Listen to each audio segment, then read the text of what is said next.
ہے. اس وقت مجھے یہ بتانا ہے کہ ہر گھر میں الحمدللہ افطار کے وقت کھجور ہوتی ہے. الحمدللہ بہت ہی کم ایسے اکا دکا گھر ہوں گے جہاں افطار میں کھجور کا انتظام نہیں ہوتا ہوگا، ورنہ باقی ہر گھر میں کہیں مدینہ منورہ کی کھجور ہے تو کہیں ایران کی کھجور ہے، کہیں لمبی کھجور ہے، کہیں اجوا کھجور ہے، کہیں برنی تو کہیں قلمی، کہیں بہت پیاری پیاری کھجوریں ہوتی ہیں. لیکن کھجور کھانے کا مسنون طریقہ کیا؟ ہم لوگ کیا کرتے ہیں، جیسے اذان ہوئی مغرب کی یا افطار کا وقت ہوا، اللہم لک صمت و بک آمنت، دعا پڑھی اور دعا پڑھنے کے بعد سیدھے کھجور ہمارے منہ میں نہیں. اس وقت بھی میری ماں بہنوں اور میرے محترم دوستوں اور بزرگوں اگر خیال رکھے تو بہت اچھا ہوگا.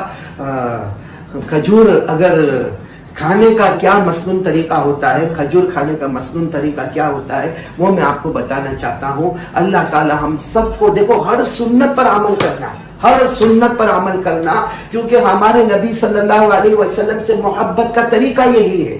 امام مالک رحمت اللہ علیہ نے فرمایا، حضرت نوح کی کشتی میں جو بیٹھے، حضرت نوح علیہ السلام نے کشتی بنائی تھی، جو کشتی میں بیٹھے وہ بچ گئے، اور جو کشتی سے باہر گئے وہ ڈوب گئے. جو کشتی میں بیٹھے وہ بچ گئے اور جو کشتی سے باہر گئے وہ ڈوب گئے. بس امام مالک رحمت اللہ علیہ فرماتے ہمارے نبی صلی اللہ علیہ وسلم کی سنتوں کا حال یہ ہے کہ جو سنتوں پر آ گیا وہ ایسے جیسے حضرت نوح علیہ السلام کی کشتی میں بیٹھ گیا، کنارے پر پہنچ گیا، اور جس نے سنتوں کو توڑا وہ ایسا ہے جیسے حضرت نوح کی کشتی کے باہر گیا اور پانی میں ڈوب گیا. تو میں بات کر رہا تھا آپ کو کھجور، دیکھو جیسے میرے ہاتھ میں یہ کھجور ہے. کھجور کھانے کا مسنون طریقہ یہ ہے جو ہمارے آقا صلی اللہ علیہ وسلم کے کھانے کا طریقہ تھا. اور اس سے سوچو ہمارے نبی نعمتوں کی کتنی قدر کرتے تھے. سب سے پہلے ہمارے نبی کھجور کو کھولتے تھے. دیکھو میں نے آپ کے سامنے کھجور کھولی، تو یہ کھجور کو کھولنا گویا ایک ہمارے نبی کا طریقہ ہو گیا.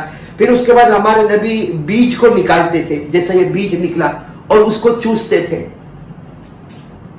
یہ ہمارے نبی کھجور کو چوستے تھے.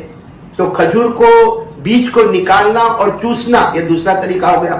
پھر ہمارے نبی اس کو اپنی 2 انگلی پر رکھ لیتے تھے، 2 انگلی پر، ایک روایت میں 2 انگلی، ایک روایت میں انگوٹھے کا بھی ذکر آتا، اور پھر اس کو دسترخوان پر پھینک دیتے تھے. وہ بیج کو دسترخوان پر پھینک دیتے تھے. اب باقی جو کھجور ہے پھر ہمارے نبی کھا لیتے تھے. اگر ہم اس کو تھوڑا تھوڑا الگ کریں تو سوچے کھجور کھولنا ایک سنت، پھر بیج کو نکال کر چوسنا دوسری سنت، پھر اپنی انگلیوں پہ رکھنا تیسری سنت، اور پھر اس کو دسترخوان پر پھینک دینا یہ چوتھی سنت بیج کو، اور باقی کھجور کو کھا لینا پانچویں سنت. اگر ہم اس کو الگ کریں تو 5 اور 6 طریقے نکلیں گے. تو ایک طریقے پر 100 شہیدوں کا ثواب، تو انشاءاللہ ایک کھجور پر 500 سے لے کر 600 شہیدوں کا ثواب ہم کو نصیب ہو جائے گا. یہ ایک سنت آپ کو بتانی تھی، بہت ضروری تھی جو میں نے آپ کو بتا دی. انشاءاللہ اب سے ہم کھجور اسی طریقے